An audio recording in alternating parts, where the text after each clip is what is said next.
Hello friends, welcome to my channel A to Z banking and technology.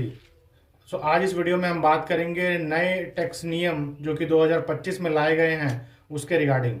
सबसे पहले मैं आपको बता दूं कि ये जो टैक्स अधिनियम 2025 लाया गया है वो 60 सालों के बाद इनकम टैक्स में कुछ नए चेंजेस किए गए हैं। इस चेंजेस का लाने का मेन पर्पस जो है वो टैक्स की जो इनकम टैक्स के जो रूल्स हैं उनको ट्रांसपेरेंट और आसान बनाना है। तो चलिए आज इस वीडियो में हम बात करते हैं कि क्या क्या स्ट्रक्चरल चेंजेस इसमें हुए हैं, क्या क्या नए नियम्स इसमें आए हैं और किन अधिनियमों को इसमें बदला गया है। तो चलिए मैं आपको अपनी कंप्यूटर स्क्रीन पे ले चलता हूं और वहां अपन डिस्कस करते हैं कि क्या नए नियम्स इंट्रोड्यूस हुए हैं। रीसेंट अपडेट्स के बारे में काफ़ी इंपॉर्टेंट है, आप इसे ध्यान से सुनिएगा। रीसेंट अपडेट्स क्या है 2025 के। Flat tax year concept. तो जैसे कि हमने आपको पहले बताया कि यहाँ पे कई तरह के टैक्स कॉन्सेप्ट थे। फाइनेंशियल ईयर अलग होता था, असेसमेंट ईयर अलग होता था और कई बार हमें प्रीवियस ईयर बोलते थे या करंट ईयर लिख के भी बोलते थे।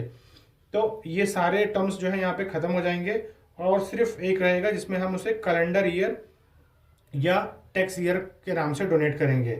इसके अलावा जो ई वेरिफिकेशन सिस्टम है, पैन और आधार लिंक नोटिस सिर्फ ई पोर्टल पे आपको मिलेंगे। टीडीएस एंड टीसीएस को सिंप्लीफिकेशन किया गया है और एमएसएमई को क्वार्टरली रिटर्न की छूट दी गई है। ठीक है। एडवांस टैक्स की अगर मैं बात करूं तो पहले एडवांस टैक्स 4 टाइम भरने होते थे, 4 डिफरेंट पीरियड में उसे भरा जाता था। बट अब आप एडवांस रिटर्न सिर्फ 2 इंस्टॉलमेंट में भर पाएंगे।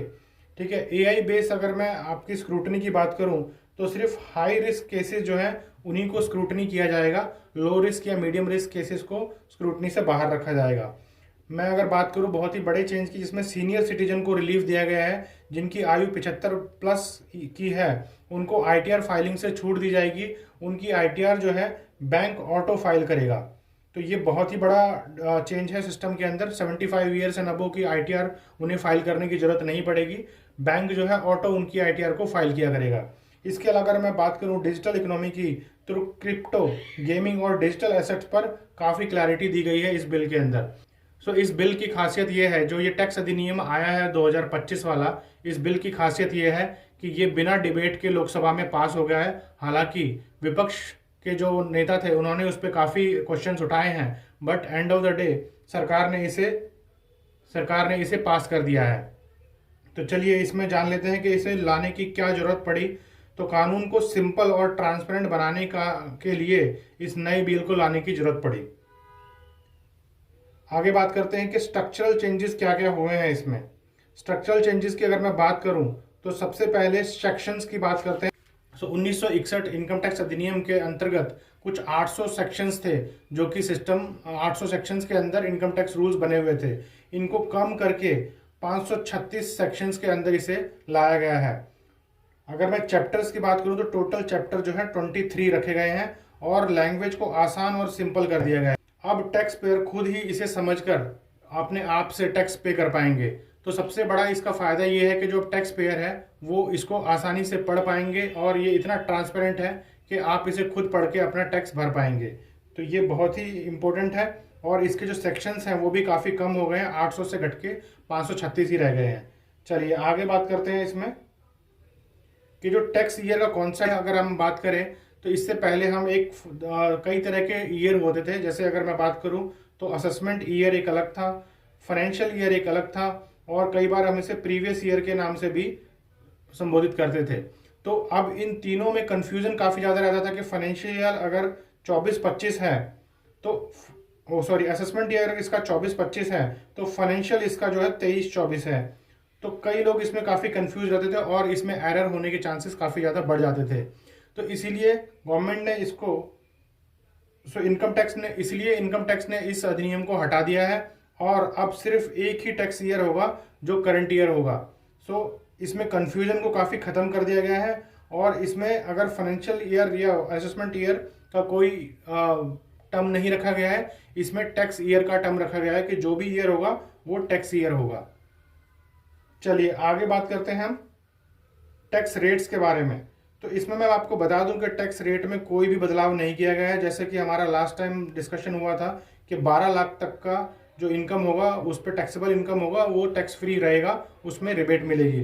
तो इस बजट 25-26 में घोषित टैक्स रिबेट अभी भी लागू रहेंगे। चलिए आगे बात कर लेते हैं हम इसमें फेसलेस एंड डिजिटल।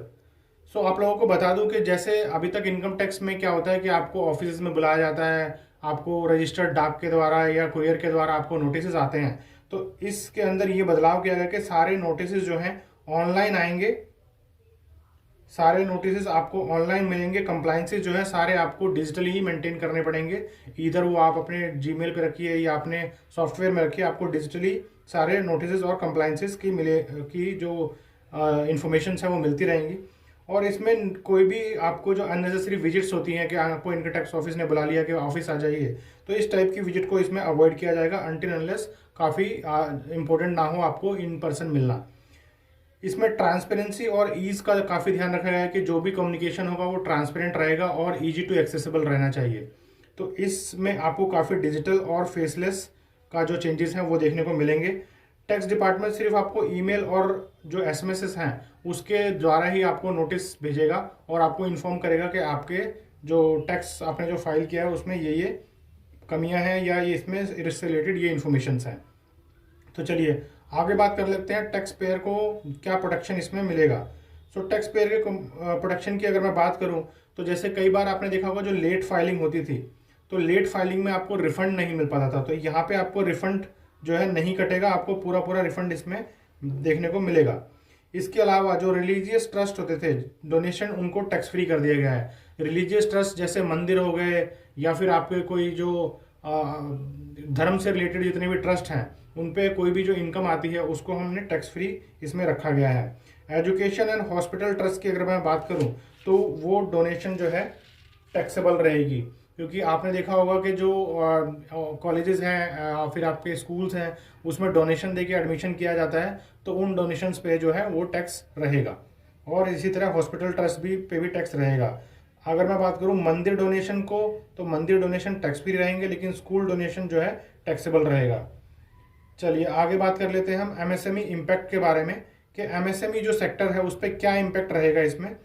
तो डेफिनेशन की अलाइनमेंट की गई है कि जो डेफिनेशन है एमएसएमई की उसको उसके हिसाब से अलाइन किया गया है। जैसे अगर मैं बात करूं 1 करोड़ की अगर इन्वेस्टमेंट है और 4 करोड़ की टर्नओवर है तो उसे माइक्रो इंटरप्राइजेस के अंदर कैटेगराइज किया जाएगा। अर्लियर क्या होता था कि इसमें आपका 5 करोड़ की टर्नओवर ही होनी चाहिए थी आपको माइक्रो इंटरप्राइजेस के लिए। इसमें कंप्लाइंसेस जो है वो आसान किए जाएंगे और डिजिटल फर्स्ट सिस्टम को इंट्रोड्यूस, ये काफ़ी बड़े चेंजेस किए गए हैं।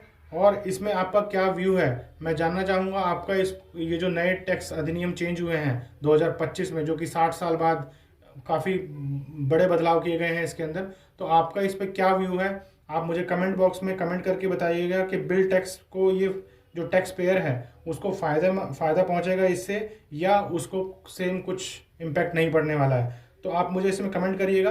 अगर आपको ये वीडियो अच्छी लगी तो इस वीडियो को लाइक ज़रूर कीजिएगा और जो टैक्स पेयर हैं उससे शेयर कीजिएगा।